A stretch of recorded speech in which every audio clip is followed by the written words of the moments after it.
Cette vidéo va vous présenter qui sont les États généraux, pourquoi sont-ils convoqués, qu'est-ce que sont les cahiers de doléances et que disent-ils. Sous l'Ancien Régime, les États généraux étaient des assemblées exceptionnelles convoquées par le roi afin de traiter d'une crise politique, économique, sociale ou financière. Ils étaient constitués de représentants de toutes les provinces appartenant aux trois ordres. Le clergé, composé des cardinaux, des archevêques, des évêques, des abbés et des curés, représente 0,5% de la population. Puis, la noblesse, elle, représente 1,5% de la population.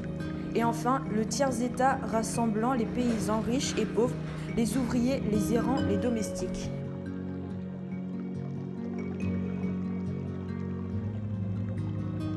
Les cahiers de doléances sont des registres dans lesquels les assemblées chargées d'élire les députés aux États généraux notaient vœux et doléances. Cet usage remonte au XIVe siècle. Les cahiers de doléances les plus connus restent ceux de 1789 lors de la Révolution française.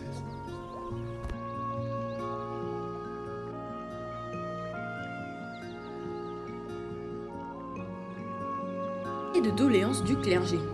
Au printemps 1789, l'Église constitue la couche sociale la plus imprégnée par la conception féodale du monde, la plus immergée dans la société d'Ancien Régime, la plus imbue de ses privilèges. Cependant, quelques voix poussent à un rôle plus important des curés au sein des diocèses. Le clergé est contre le développement culturel de la société. Nous pouvons relever que le clergé souhaite l'alliance du trône et de l'autel, le monopole du clergé sur l'idéologie et la morale. Pour eux, il faut que tout le monde soit chrétien et que les autres soient persécutés. L'enseignement confessionnel, la messe obligatoire et le racisme antisémite.